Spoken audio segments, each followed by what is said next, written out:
ये कहानी है अनन्या की, जो बेड की सैया पर लेटे हुए भी हिम्मत नहीं हारी और मुस्कुराकर इस दुनिया से विदा ली। कहीं मत जाइए, क्योंकि ये कहानी आपके लिए है, सिर्फ आपके लिए।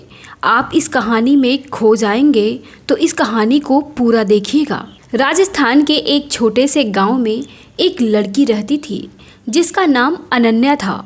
वह सिर्फ एक नाम नहीं, बल्कि अपने गांव की शान थी। उसकी आंखों में बड़े बड़े सपने पलते थे।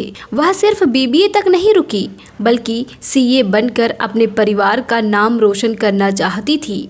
उसकी पढ़ाई में लगन और चेहरे पर हमेशा खिलती मुस्कान देखकर हर कोई उससे प्यार करता था। जनवरी 2023 में उसकी शादी लक्ष्य से हुई, जो उसका सबसे अच्छा दोस्त और हमसफर बन गया। उनकी जोड़ी को देखकर लगता था मानो भगवान ने उन्हें एक दूसरे के लिए ही बनाया है। उनका घर खुशियों से भरा हुआ था और उनके सुनहरे भविष्य की उम्मीदें हर तरफ चमक रही थी। लेकिन होनी को कुछ और ही मंजूर था। शादी के कुछ महीनों बाद ही अनन्या की जिंदगी में एक भयानक तूफान आया। उसे हड्डियों का कैंसर हो गया था।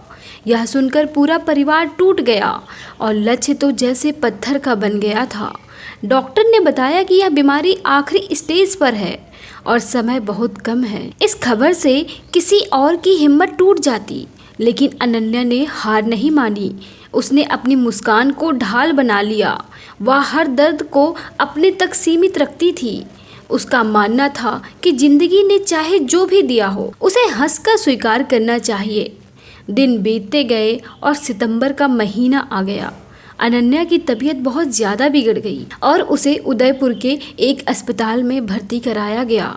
डॉक्टर भी जानते थे कि अब ज़्यादा वक्त नहीं बचा है। कमरे में उदासी छाई हुई थी। सभी की आंखों में आंसू थे, लेकिन अनन्या के चेहरे पर वही चिरपरिचित मुस्कान थी। उसने अचानक अपने पिता को बुलाया और एक ऐसी इच्छा जताई जिसने हर किसी को हैरान कर दिया। उसने धीमी आवाज़ में कहा, पापा, मुझे एक केक चाहिए। मैं रोते हुए नहीं, बल्कि मुस्कुराते हुए इस दुनिया को अलविदा कहना चाहती हूँ। पिता की आंखों से आंसू छलक पड़े, लेकिन उन्होंने बेटी की आखिरी इच्छा पूरी की। कुछ ही देर में एक केक लाया गया, जिस पर लिखा था अंतिम विदाई। नहीं, यह कोई मातम नहीं था, यह एक उत्सव था। एक बहादुर आत्मा का अपनी यात्रा को हंसी खुशी के साथ समाप्त करने का उत्सव। अनन्या ने सबसे पहले केक का टुकड़ा अपने पति लक्ष्य को खिलाया, फिर अपने भाई बहनों और माता पिता को। कमरे में मौजूद डॉक्टर और नर्स भी यह देखकर भावुक हो गए। अनन्या ने सबको समझाया कि जीवन एक यात्रा है और इसका अंत भी उतना ही सुंदर हो सकता है अगर हम उसे स्वीकार कर लें। अगर मुझे याद रखना तो मेरी मुस्कान को याद रखना, मेरे आंसुओं को नहीं। कुछ देर बाद जब उसकी सांसें धीमी होने लगी, तो उसके छोटे भाई ने रोते हुए कहा, मुझे दीदी तुम क्यों छोड़कर जा रही हो?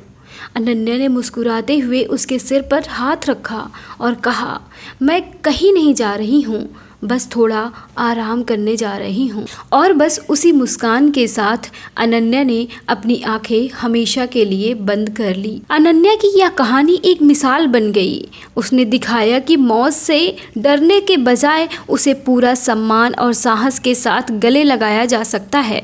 उसकी हिम्मत, उसकी मुस्कान, उसकी ज़िंदगी के प्रति सकारात्मक सोच ने हर इंसान को प्रेरित किया, जिसने उसे देखा। आज भी जब भी कोई मुश्किल में होता है, तो लोग अनन्या की कहानी याद करते हैं और सोचते हैं, अगर वह मुस्कुरा सकती थी तो हम क्यों नहीं।